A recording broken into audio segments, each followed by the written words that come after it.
నమస్కారం, వార్తలకు స్వాగతం. ముందుగా ముఖ్యాంశాలు. సిద్దన్నపేట మార్కెట్ యార్డ్ లో వడ్ల కొనుగోలు కేంద్రాన్ని ప్రారంభించిన ఆర్థిక వైద్యారోగ్య శాఖ మంత్రి హరీష్ రావు 5 లక్షల మెట్రిక్ టన్నుల వరి ధాన్యాన్ని జిల్లాలకు కొనుగోలు చేయాలని లక్ష్యంగా పెట్టుకున్నట్లు స్పష్టం.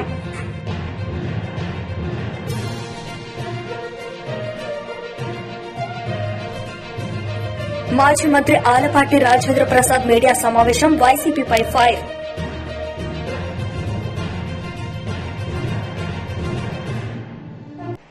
సిద్దిపేట జిల్లా నంగనూరు మండలం సిద్దన్నపేట మార్కెట్ యార్డ్ లో వడ్ల కొనుగోలు కేంద్రాన్ని ఆర్థిక వైద్య శాఖ మంత్రి హరీష్ రావు ప్రారంభించారు. ఈ సందర్భంగా మంత్రి మాట్లాడుతూ 5 లక్షల మెట్రిక్ టన్నుల వరి ధాన్యాన్ని జిల్లాలో కొనుగోలు చేయాలని లక్ష్యంగా పెట్టుకున్నట్లు తెలిపారు. 1 లక్ష మెట్రిక్ టన్నుల వరి ధాన్యం తెలంగాణలో పండుతోందని, దేశంలోని పలు రాష్ట్రాలు తెలంగాణ వడ్లు కొంటున్నాయని ఆయన తెలిపారు. సో వేగంగా కొనాలి. ఎక్కడికక్కడ 2 రోజులు 3 రోజులనే రైతుల అకౌంట్లలో డబ్బులు వేసి మళ్ళీ డబ్బులకు కూడా ఇబ్బంది రాకుండా డబ్బులకు కూడా ఏర్పాటు చేసుకోవడం జరిగింది. ఢిల్లీ నుంచి వాళ్ళు డబ్బులు ఆపినా, కేంద్ర ప్రభుత్వం ఎఫ్సీఐ నుంచి రావాల్సిన డబ్బులు ఆలస్యం చేసినా, కానీ రాష్ట్ర ప్రభుత్వమే ఇవాళ రైతులకు మాత్రం ఎప్పటికప్పుడు 2 రోజులకు 3 రోజులకే డబ్బులు ఇచ్చేటట్టు ఏర్పాట్లు కూడా చేసుకున్నాం. సో దట్ మళ్ళీ యాసంగి పంటకు కూడా పెట్టుబడికి ఇబ్బంది కాకుండా ఉంటుంది. రైతు చేతిలో డబ్బులు ఉండాలని వెంటనే 2-3 రోజుల లోపలనే ట్రక్ షీట్స్ వచ్చిన 2-3 రోజుల్లో డబ్బులు రైతులకు వచ్చే విధంగా చేయాలని చెప్పినాం. రైతులు కూడా కొంచెం ఆరబెట్టిన ధాన్యం తెచ్చుకోవాలి. కొంతమంది ఏమైందంటే కళ్ళం నుంచి తెచ్చి డైరెక్ట్ మార్కెట్ లో పోస్తుంది. పచ్చి వడ్లే తెచ్చి మార్కెట్ లో పోసే వరకు అది ఆరడానికే 3-4 రోజులు పడుతుంది. వాళ్ళు కళ్ళంలో ఆరబెట్టక ఏం చేస్తున్నారంటే మార్కెట్ లో తెచ్చి ఆరబెట్టుకుంటున్నారు. మార్కెట్ లో తెచ్చి ఆరబెడితే ఏమైతే చూడడానికి నేను వచ్చి 4 రోజులే కొనలేదంటారు. నువ్వు కళ్ళంలోనే ఎండబెట్టి తెస్తే 1 రోజులు కొంటారు వడ్లు. కానీ మార్కెట్ లో తెచ్చి ఎండబెట్టే వరకు ఏమైందంటే 2-3 రోజులు వడ్లు ఆరడానికే టైం పడతా ఉన్నది. సో రైతు సోదరులు కూడా మీ అందరికీ టార్పాలిన్ కవర్లు కూడా అప్పుడు పెద్ద ఎత్తున కొనిచ్చినాం. ఎంతమంది అంటే అంతమందికి 50% సబ్సిడీతో టార్పాలిన్. రాహుల్ గాంధీ చేపట్టిన శనివారం ఉదయం జోగిపేట చేరుకున్న జోడో యాత్రకు మాజీ ఉప ముఖ్యమంత్రి, భారత్ జోడో యాత్ర చైర్మన్ దామోదర నరసింహ కుమార్తె త్రిష, జోగిపేట మున్సిపల్ కౌన్సిలర్ చిట్టిబాబు ఆధ్వర్యంలో మహిళలు, యువకులు భారీగా ర్యాలీ నిర్వహించి ఘన స్వాగతం పలికారు. జోగిపేటలో జోడో యాత్ర సక్సెస్. రాహుల్ గాంధీ చేపట్టిన శనివారం ఉదయం జోగిపేటకు చేరుకున్న జోడో యాత్రకు మాజీ ఉప ముఖ్యమంత్రి, భారత్ జోడో యాత్ర చైర్మన్ దామోదర రాజనరసింహ కుమార్తె త్రిష, జోగిపేట్ మున్సిపల్ కౌన్సిలర్ చిట్టిబాబు ఆధ్వర్యంలో మహిళలు, యువకులు భారీ ర్యాలీగా వెళ్లి ఘన స్వాగతం పలికారు. హౌసింగ్ బోర్డు కాలనీ బస్టాండ్ మీదుగా హనుమాన్ చౌరస్తాకు చేరుకుంది. ఈ యాత్రను చూసేందుకు జనం భారీ ఎత్తున తరలివచ్చి విజయవంతం చేసినందుకు కౌన్సిలర్ చిట్టిబాబు అందరికీ ధన్యవాదాలు తెలియజేశారు.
అందరం కూడా ఇవాళ జెండా కాలంలో చీర పెట్టుకుని పోయినాము.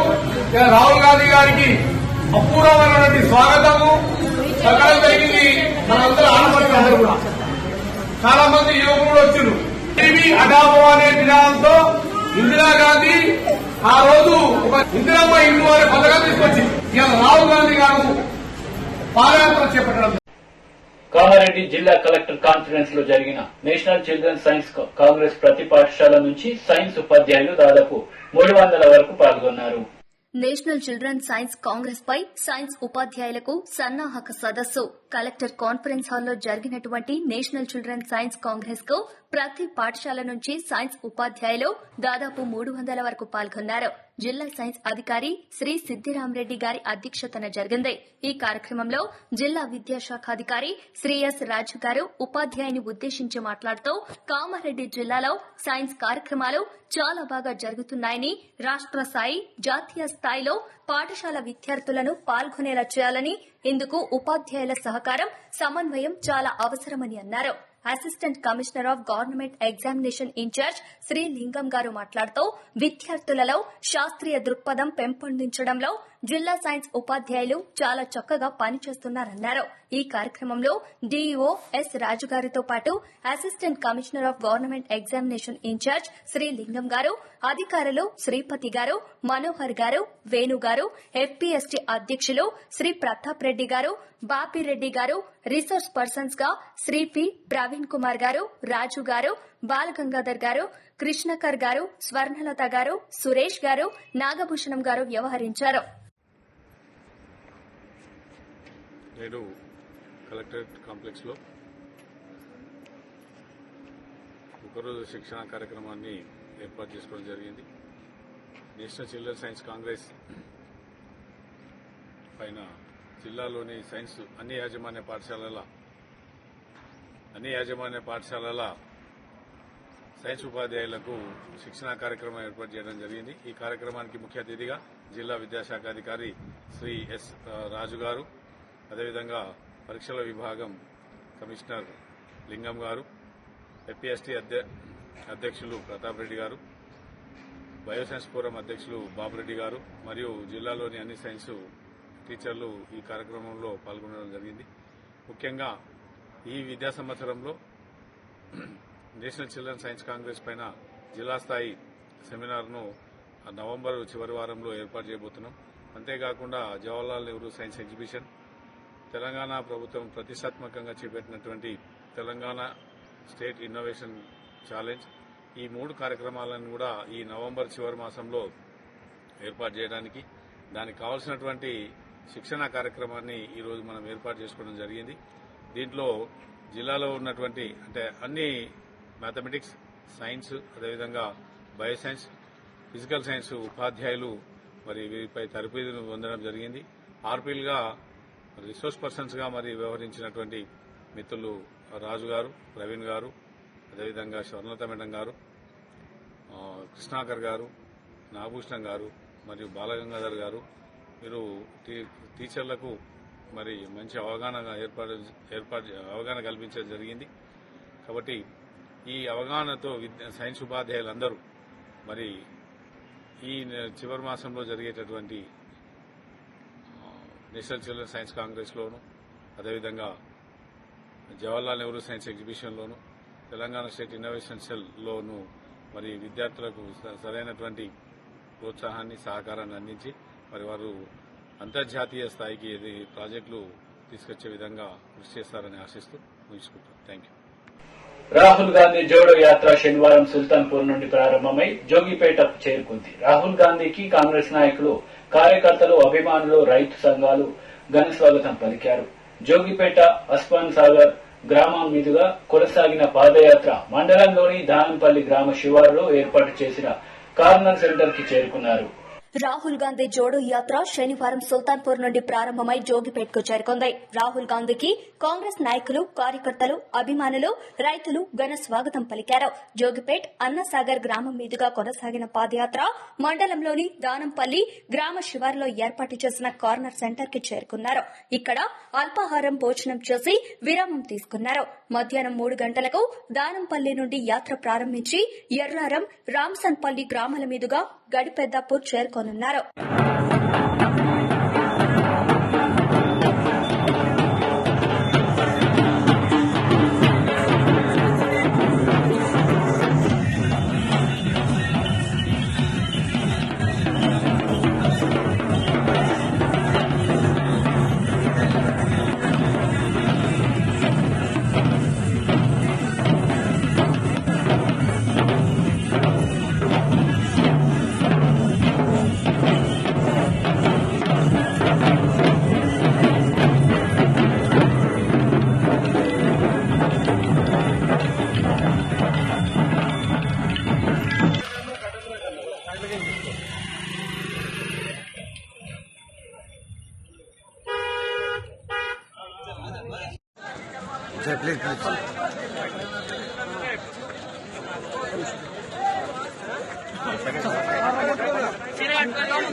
అర్థమైందా?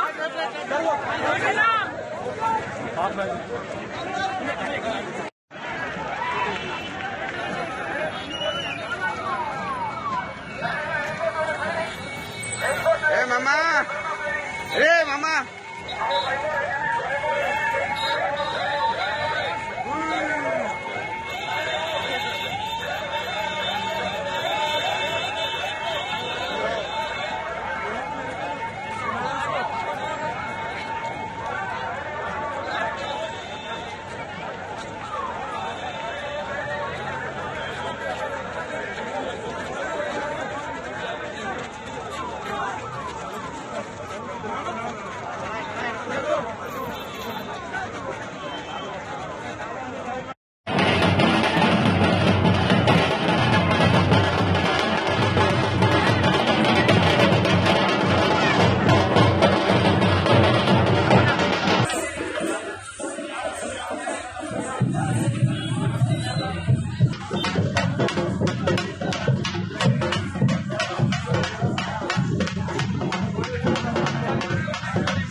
ఎమ్మెల్యేల కొనుగోలు వ్యవహారంలో కేసీఆర్ రారాజుగా మిగిలారని బీజేపీ ఎమ్మెల్యే ఈటెల రాజేందర్ విమర్శించారు. ఇవాళ ఆయన మీడియాతో మాట్లాడుతూ 2014 నుంచి టీఆర్ఎస్ సర్కార్ పరిపాలనపై కేసీఆర్ తనతో చర్చకు రావాలని సవాల్ విసిరారు.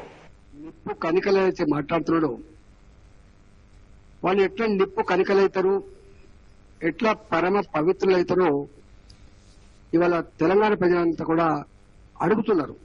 ఇవాళ ఎమ్మెల్యేలకు ప్రలోభ పెట్టడం, ఎమ్మెల్యేలకు ఏం చెప్తారు వీళ్ళు, మీ నియోజకవర్గాల్లో ₹1 రాదు, మీరు గెలిచినాడు గెలిచిండ్రు, దిగిపోయినాడు దిగిపోతారు, ప్రజలు ఓట్లు చేయవచ్చు మీకు, కానీ మీకు మీరు నియోజకవర్గం తిరగలేరు.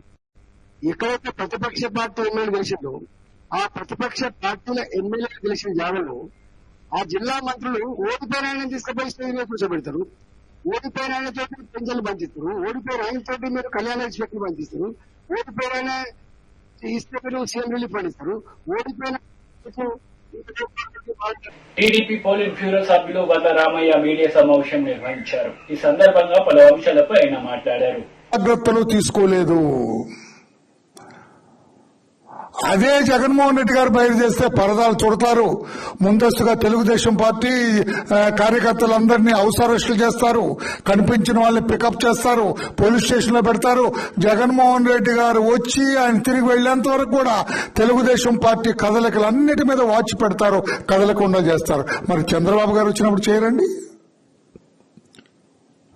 నిన్న వేలాది మంది ఆయన టూర్ లో ఆయనతో ఫాలో అవుతూ ఆయనకు జేజేలు పలుకుతూ విజయవాడలో బయలుదేరిన దగ్గర నుంచి నందిగామ చేరేంత వరకు కూడా రోడ్లన్నీ క్రిక్కిరిసిపోయినాయి, జనసముద్రం అయిపోయినాయి. నందిగామ ఏరియా అంతా కూడా జనం పసుపుమయం అయిపోయింది, అంతా ఆ ఏరియా అంతా కూడా ఉక్రోషం, ఆక్రోశం, అభద్రతా భావం వచ్చింది వైసీపీ కార్యకర్తల్లో. ఆ సమావేశంలో రాళ్లతో దాడి చేసినారు మా అధినేత మీద. చంద్రబాబు నాయుడు గారిని కొట్టాలనే ఆ రాళ్ల దాడి జరిగింది. లక్కీగా ఆ సెక్యూరిటీ ఆఫీసర్ మధు గారు అలర్ట్ గా ఉన్నారు కనుక ఆయన అడ్డుపడ్డాడు ఆ రాయికి. అతను అడ్డుపడకపోతే that stone was aimed at Chandrababu Naidu garu. మా లీడర్ని ఏం చేసుకుంటున్నారు. ఆ మధు అనే సిఎస్ఓ అడ్డుపడకపోతే అది చంద్రబాబు గారికి తగిలేది, చంద్రబాబు గారికి రక్తస్రావం జరిగి ఉండేది. ఏమిటి దుర్మార్గం? పోలీసు వ్యవస్థ ఉందా? శాంతి భద్రతలు ఉన్నాయా రాష్ట్రంలో? పోలీసు వ్యవస్థ పనిచేయవలసిన తీరు ఇదేనా? అధికార పార్టీకి ఒక న్యాయం, ప్రతిపక్షాలకు ఒక న్యాయమా? ఆయన కేబినెట్ ర్యాంకే, ప్రతిపక్ష నాయకుడైనా కేబినెట్ ర్యాంక్ అయినా. You are expected to provide bandobast, Z+ category అయినా, ఎన్ఎస్సీ ప్రొటెక్ట్ అయినా ఇవన్నీ ఉన్నా కూడా పోలీసులు నిస్తేజంగా ఉండటం, పోలీసు వారు స్టేరింగ్ ఎట్ దమ్. అన్నదమ్ములు కూడా, అతను ఎవరు అక్కడ లోకల్ ఎమ్మెల్సీ ఇద్దరు అన్నదమ్ములు కూడా భయభ్రాంతులైపోయినారు ఆ జనాన్ని చూచి.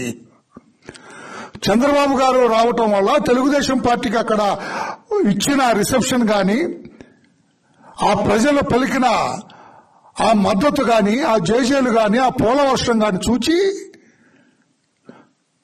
ఉక్రోషం వచ్చి రాళ్లదాడి చేశారు. ఈ రాళ్లదాడితోటే భయభ్రాంతులు చేయలేరు చంద్రబాబు నాయుడు గారిని. 26 క్రైమోర్ మైండ్స్ పెడితేనే కేరేజ్ ఘాట్ గా ఉన్న మనిషి ఈ బోడి 4 రాళ్లేస్తే భయపడతారనుకోవటం పొరపాటు అని చెప్పి కూడా అక్కడ ఉన్న ఎమ్మెల్యేకి, ఆ ఎమ్మెల్సీకి నేను తెలియజేస్తున్నా. మీ ఉడతూపులకి భయపడే వాళ్ళు ఎవరు లేరు అని చెప్పి కూడా ఆ ఎమ్మెల్సీకి తెలియజేస్తున్నా, ఆ వైసీపీ నాయకులకు తెలియజేస్తూ ఉన్నా. మీ ఉడతూపులకి చంద్రబాబు గారు భయపడతారనుకోవటం పొరపాటు అని చెప్పి కూడా నేను తెలియజేస్తున్నా. This was a clear failure of పోలీసులు లేరు అక్కడ. నేను అడుగుతున్నా ఈ రోజున stone pelting on the convoy of Chandrababu Naidu గారు, చంద్రబాబు గారి మీద రాళ్లు వేయటం ప్రీ ప్లాన్డ్, అది పక్కా ప్లాన్ తో జరిగింది. నేను ఇప్పుడు అడుగుతున్నాను, నేను పోలీస్ ఆఫీసర్లు, అక్కడ ఉన్న పోలీస్ ఆఫీసర్లు, ఈ ఫోటోలో ఉన్న వ్యక్తులు ఎవరు? ఫోటో చూపించాయా? రాజశేఖర్ రెడ్డి గారి స్టాచ్యూ దగ్గర అక్కడ ఉన్న పెడస్ట్రల్ ఎక్కి ఉన్నది ఎవరు? ఈ ఫోటోలో ఉన్నది ఎవరు? పరిమి సతీష్ కాదా ఇక్కడ ఉన్నది? బెజవాడ కార్తిక్ కాదా ఇక్కడ ఉన్నది? ఎవరు వీళ్ళు? ఆ ఎమ్మెల్యే అనుంగు శిష్యులు కాదా? వీళ్ళ చేతిలో కర్రలు కనపడటం లేదా? కింద ఒక వైట్ బ్యాగ్ ఉంది చూడండి, ఆ బ్యాగ్ లో రాళ్లు తీసుకొచ్చారు. అక్కడ పక్కనే పోలీసు ఉన్నాడు, అక్కడ వాళ్ళతో కలిపే పోలీసు ఉన్నాడు. పోలీసులంతా ఆషామాషిగా చేస్తున్నారు పని. పోలీసులంతా funny way of functioning police దగ్గర నంది కావాలి. మున్సిపల్ కార్మికుల పట్ల ప్రభుత్వం తీరు మార్చుకోకపోతే ఉద్యమాలు తప్పవని సిఐటియు జిల్లా కార్యదర్శి చిట్వేలి రవికుమార్ హెచ్చరించారు. మున్సిపల్ కార్మికులు గత కరోనాలో ఇబ్బంది పడి మెడికల్ గా చాలా అవస్థపడినారు, అది ఆర్థికంగా చిక్కుకుపోయినారు. ఆ టైంలో మేమందరం కూడా ఇన్సూరెన్స్ క్లెయిమ్ చేయని చెప్పి ఎన్నో కార్యక్రమాలు, ఎన్నో సమ్మెలు చేస్తే ప్రభుత్వం స్పందించి మెడికల్ ఇన్సూరెన్స్ క్లెయిమ్ చేసింది. కానీ ఈ రోజు ఆ మెడికల్ బిల్ కూడా సరిగా అమలు చేయకుండా మధ్యలో ఇస్పిట్తో డ్రాప్ చేస్తా వచ్చి ఈ మధ్యలో జమ చేసుకుంటూ వచ్చింది. కానీ ఈ రోజు ఉన్న పలంగా జీవో నెంబర్ 109 తీసుకొచ్చి మున్సిపల్ కార్మికుల జీతం నుంచి ఆ 6,000 రూపాయలు రికవర్ చేయని చెప్పి ఈ రోజు చేయడం చాలా దుర్మార్గం పరిస్థితి. ఎందుకంటే మేము ఈ రోజు మట్టి, పేడ, పియ్యి అన్ని కూడా ఈ రోజు మెడికల్ గా సంబంధం లేకుండా అన్నింటిలో కూడా ఇబ్బంది పడతా ఉంటే, ఈ రోజు అనారోగ్యానికి గురవుతా ఉంటే కనీసం మాకు మీరు చూపించేదానికి హాస్పిటల్ కూడా ఖర్చు లేకుండా పరిస్థితి ఈరోజు ప్రభుత్వం ఉన్నది. వీటి వెంటనే రద్దు చేయాలా, అట్లా లేని పక్షంలో మేము రాష్ట్ర వ్యాప్తంగా సమ్మెకైనా సిద్దమని చెప్పి ఈ ప్రభుత్వాన్ని హెచ్చరిస్తున్నాం. మాజీ మంత్రి ఆలపాటి రాజేంద్ర ప్రసాద్ మీడియా సమావేశం నిర్వహించారు. ఈ సందర్భంగా పలు అంశాలపై ఆయన మాట్లాడారు. ఆనాడు ఈ ఉచిత బియ్యం పథకాన్ని ప్రవేశపెట్టడమే కాకుండా ప్రతి ఒక్క పేదవాడి యొక్క పొట్టను నింపే కార్యక్రమాన్ని ప్రారంభించినటువంటి ఈ పథకం ఈనాడు పూర్తిగా నాశనం చేసినటువంటి వ్యక్తి ఎవరయ్యా అంటే జగన్మోహన్ రెడ్డి గారని చెప్పుకోవాల్సిన అవసరం ఉంది. ఈ రాష్ట్రంలో దాదాపు 1,47,00,000 మంది పేదవారు ఉంటే వారందరికీ కూడా ప్రతి నెల తప్పకుండా 29,500 షాపుల్ని ఏర్పరిచి బియ్యం పథకాన్ని, బియ్యం సక్రమంగా సరఫరా అయ్యేలాగా ఎక్కడైనా చిన్న చిన్న అవకతవకలు జరిగితే ఎసెన్షియల్ కమోడిటీ యాక్ట్ కింద వాళ్ళకి శిక్ష పడేలాగా చేసి అవసరమైతే లైసెన్సులు రద్దు చేసి అంత పకడ్బందీగా నడిపినటువంటి వ్యవస్థని నీరుగార్చినటువంటి ఘనత ఎవరికి దక్కిందా అంటే ఈనాడు జగన్మోహన్ రెడ్డి గారికే దక్కింది అని చెప్పి చెప్పుకోవాల్సిన అవసరం ఉంది. గతంలో 94 నుంచి 96% వరకు పంపిణీ సక్రమంగా జరిగేటటువంటి పరిస్థితి నుంచి ఈనాడు 80 నుంచి 82% వరకు పంపిణీ జరిగితే చాలా గొప్ప విషయంగా భావించాల్సిన పరిస్థితి ఈ రోజు నెలకొల్పబడి ఉంది అంటే ఏ రకంగా వీళ్ళు పంపిణీ వ్యవస్థ మీద వీళ్ళకి చిత్తశుద్ధి ఉంది అని చెప్పి ఈనాడు చెప్పుకోక తప్పదని చెప్పి మీకు మనం చేస్తా ఉన్నా. అంతేకాకుండా కేంద్ర మంత్రివర్యులు పీయూష్ గోయల్ గారు పార్లమెంట్ లో ఒక ప్రశ్న అడిగిన సందర్భంలో సమాధానం ఏ రకంగా చెప్పారంటే దాదాపు 5,66,00,000 మెట్రిక్ టన్నుల బియ్యం ఈనాడు దుర్వినియోగం అయిన పక్కదావ పట్టిన దాదాపు 2,000 కోట్ల రూపాయలు పక్కదావ పట్టిన ఘనత ఈ రాష్ట్రానికి దక్కింది అని చెప్పి వారు చెప్పిన సందర్భం కూడా ఒకసారి మనం పరిగణలోకి తీసుకోవాల్సిన అవసరం ఉంది. ఏం జరుగుతా ఉంది ఈ రాష్ట్రంలో? అన్ని మాఫియాలతో పాటు ఈనాడు రేషన్ మాఫియాను కూడా తయారు చేసినటువంటి ఘనత ఈ జగన్మోహన్ రెడ్డి గారికే దక్కిందని చెప్పి మీకు మనం చేస్తా ఉన్నా. ఎందుకంటే ఈ రోజున ఎక్కడ కూడా సక్రమంగా పంపిణీ లేదు.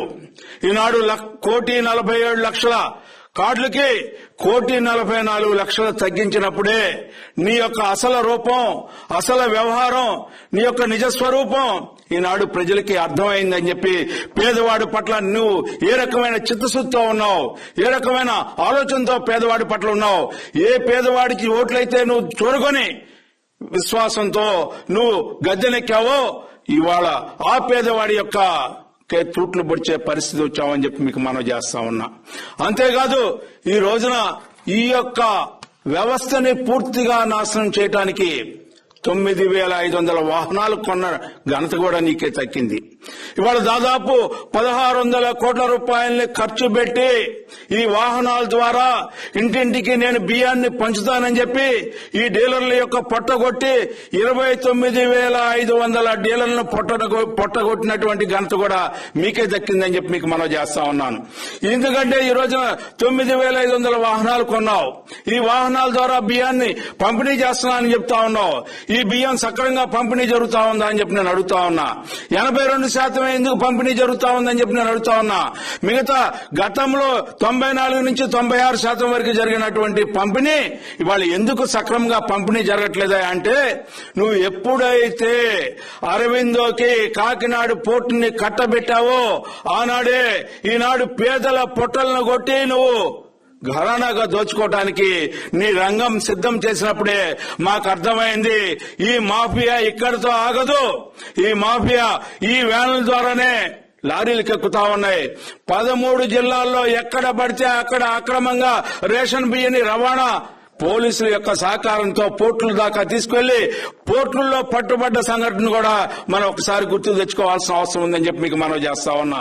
ఎప్పుడైతే 4,000 ఏదైతే ఉచిత బియ్యం పథకం కింద ఏదైతే సివిల్ సప్లైస్ సంచులు దొరికినాయో నర్సరాపేటలో, అంతేకాకుండా ఎప్పుడైతే ఉచిత బియ్యాన్ని అక్రమంగా రవాణా చేస్తుంటే అక్కడ తెలుగుదేశం పార్టీ ఇన్ఛార్జ్ అయినటువంటి డాక్టర్ అరవింద్ బాబు అడ్డుకున్నప్పుడు ఎప్పుడైతే పరారయ్యారో ఆ బియ్యం బజార్లో దొరికినాయో మీ యొక్క బండారం బట్టబయలైందని చెప్పి సందర్భంగా మనం చేస్తా ఉన్నా. దేనికి ఇదంతా అని చెప్పి నేను అడుగుతా ఉన్నా. దాదాపు 7,000 కోట్ల ఎగుమతులు జరిగినాయి. 2,000 వార్తలు ముగించే ముందు ముఖ్యాంశాలు మరోసారి. సిద్దన్నపేట మార్కెట్ యార్డ్ లో వడ్ల కొనుగోలు కేంద్రాన్ని ప్రారంభించిన ఆర్థిక వైద్యారోగ్య శాఖ మంత్రి హరీష్ రావు 5 లక్షల మెట్రిక్ టన్నుల వరి ధాన్యాన్ని జిల్లాలో కొనుగోలు చేయాలని లక్ష్యంగా పెట్టుకున్నట్లు స్పష్టం.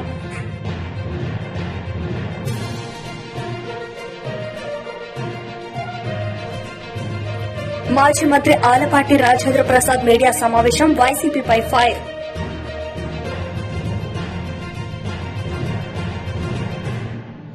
ఈ వార్తలు ఇంతటితో సమాప్తం. తిరిగి ప్రసారమయ్యే వార్తలు మళ్ళీ కలుద్దాం. అంతవరకు సెలవు. నమస్తే.